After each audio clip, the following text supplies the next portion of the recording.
মাত্র 10 টাকার সুজি দিয়ে যে এত সুন্দর সুজির ক্যারামেল পুডিং তৈরি করা যায়, সেই রেসিপিটাই আজকে আমি আপনাদের সাথে শেয়ার করব। আর এই পুডিংটা তৈরি করার জন্য ডিম, জেলাটিন এসব কিছুই লাগবে না। খালি ঘরে থাকা দুধ, সুজি আর চিনি দিয়েই আপনারা এই সুজির ক্যারামেল পুডিংটা তৈরি করে নিতে পারবেন। আর গরমের দিনে এই পুডিংটা বানিয়ে খেলে এর স্বাদ অনেক দিন পর্যন্ত মুখে লেগে থাকবে। আর যারা প্রথমবার পুডিং ট্রাই করছেন তারা অবশ্যই এটা খুবই সহজে আর ঝটপট বাড়িতে তৈরি করে নিতে পারবেন। আর একদম প্রথমবারেই একদম পারফেক্ট পুডিং তৈরি হয়ে যাবে। তাহলে রেসিপিটা আর দেরি না করে শুরু করা যাক।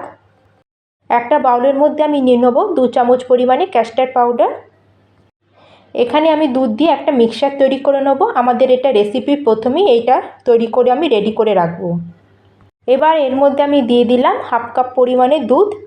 দুধটা গরম বা ঠান্ডা না, দুধটা নর্মাল টেম্পারেচারে দুধ আমি এখানে নিয়েছি। আর আপনারা চাইলে দুধের জায়গায় জল দিয়েও এই মিক্সচারটা তৈরি করে নিতে পারেন। আর এই দেখুন বন্ধুরা, আমি খুব সুন্দর করে এটা মিশিয়ে নিয়েছি।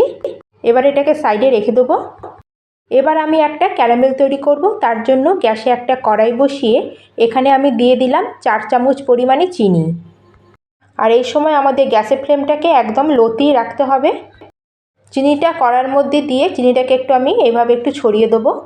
চিনিটাকে কড়ায় দেওয়ার পরে সঙ্গে সঙ্গে এটাকে আমি কিছু নাড়ব না। আর 3 থেকে 4 মিনিট যাওয়ার পরই দেখবেন চিনিটা একটু মেল্ট হতে শুরু হয়ে গেছে।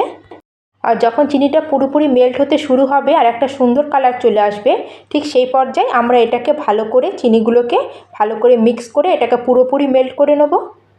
এখানে ক্যারামেলটাকে বেশি আমরা কড়া করে করব না, জাস্ট চিনিগুলোকে মেল্ট হওয়ার পরে 1 মিনিট মতো নাড়লেই একটা সুন্দর কালার চলে আসবে। সেই সময় আমরা এটাকে নামিয়ে নেব। আর এই দেখুন বন্ধুরা, আমার চিনিটা ভালোভাবে মেল্ট হয়ে একটা সুন্দর কালার চলে এসেছে। এর থেকে বেশি আর আমি লাল করব না। আর গ্যাসের ফ্লেমটাকে এবার অফ করে দেবো আর ফটাফট এটাকে আমি বাটির মধ্যে ট্রান্সফার করে দেবো। আর যেই পাত্রের মধ্যে আমরা পুডিংটা তৈরি করব সেই পাত্রের মধ্যে আমাদের খুব তাড়াতাড়ি এই পুডিংটাকে ঢেলে দিতে হবে, নাহলে এটা ঠান্ডা হলে জমে যাবে। আর ক্যারামেলটা দেওয়ার পরে এইভাবে আমরা একটু ঘুরিয়ে ঘুরিয়ে পুরো বাটির মধ্যে ক্যারামেলটাকে স্প্রেড করে দেবো। আর এই দেখুন বন্ধুরা, আমার বাটির মধ্যে আমি ক্যারামেলটাকে সেট করে নিয়েছি। এখন আমরা সুজি পুডিংটা তৈরি করে নেব। তার জন্য গ্যাসে আবার একটা কড়াই বসিয়ে তাতে দিয়ে দেবো 2 কাপ পরিমাণে দুধ। এখানে আমি গরুর দুধ নিয়েছি। আর আপনাদের কাছে যদি গরুর দুধ না থাকে তাহলে আপনারা সেমভাবেই এটা পাউডার দুধ দিয়েও করতে পারেন। আর এখানে আমি অ্যাড করে দিচ্ছি সামান্য পরিমাণে 1 চিমটে মতো নুন, যাতে মিষ্টির ব্যালেন্সটা ঠিক থাকবে। এবার এই দুধের মধ্যে আমি অ্যাড করে দেবো 4 চামচ পরিমাণে চিনি। চিনিটা আপনারা যেরম খান কম বা বেশি সেরম দিতে পারেন। আর এই সময় আমি গ্যাসের ফ্লেমটাকে মিডিয়ামে রেখেছি। আর সব কিছুকে ভালো করে মিশিয়ে দুধটাকে আমি একটু ফুটতে দেবো। দুধটাকে আমি 2-3 মিনিট মতো ভালো করে ফুটিয়ে নিয়েছি। এখন এর মধ্যে অ্যাড করে দেবো আমি সুজি। আর এখানে আমি হাফ কাপ পরিমাণে সুজি নিয়েছি। এখানে কিন্তু সুজিটাকে ভাজা হয় না, সিধা প্যাকেট থেকে বার করি আমরা এভাবে দুধের মধ্যে অ্যাড করব। আর সুজি দেওয়ার সাথে সাথে এটাকে আমরা দুধের সাথে অনবরত মিক্স করে নেব, নাহলে কিন্তু ডালা পেকে যাবে। এইভাবে 1 মিনিট মতো ভালো করে নাড়াচাড়া করার পর যখন সুজিটা ফুটতে শুরু হবে, ঠিক সেই সময় আমরা অ্যাড করে দেবো এখানে কাস্টার্ড পাউডারটা, যেটা আমরা বানিয়ে রেখেছিলাম। আর দুধের মধ্যে অ্যাড করার আগে এটাকে একবার ভালো করে আমি মিক্স করে নেব, কারণ এটা নিচে বসে যায়। এটাকে ভালো করে মিক্স করার পরই এটা আবার দুধের মধ্যে আমি অ্যাড করব। আর এটাকে আমি এক হাতে দিতে থাকবো, আর এক হাত দিয়ে এটা মিক্স করতে থাকবো সুজির সাথে আর দুধের সাথে। এই সময় একদম এটা থামানো যাবে না, কন্টিনিউ এভাবে আমরা খুন্তি দিয়ে এটাকে নাড়িয়ে ভালো করে মিক্স করে নেব। আর এটা নাড়তে নাড়তে দেখবেন এটা অনেকটা ঘন হয়ে গেছে। আর এটা দেখবেন ঘন হতে 1 মিনিটও সময় লাগবে না। আর এই দেখুন খুব সুন্দরভাবে এটা ঘন হয়ে গেছে। এবার গ্যাসের ফ্লেমটাকে বন্ধ করে যত তাড়াতাড়ি সম্ভব যেই পাত্রে আমরা ক্যারামেল সেট করেছিলাম সেই পাত্রে এটা ঢেলে দেবো, নালে কিন্তু এটা এই পাত্রের মধ্যেই জমাট বেঁধে যাবে। আর এইভাবে আমি পুরো মিশ্রণটাকে বাটির মধ্যে ঢেলে দেবো। মিশ্রণটি বাটির মধ্যে দেবার পরে এইভাবে আমি একটা চামচ দিয়ে এটাকে পুরো সমানভাবে চারিদিকে সেট করে দেবো। বাটিটাকে এভাবে একটু ট্যাপ করে দেবো। এবার ক্যারামেল পুডিংটা স্টিমে দেওয়ার জন্য প্রথমে কড়াইতে এরকম একটা স্ট্যান্ড বসিয়ে নেবো। এখন এর মধ্যে অ্যাড করে দেবো অনেকটা পরিমাণে জল। আর এবার আমি এর মধ্যে ক্যারামেলের বাটিটা বসিয়ে দেবো।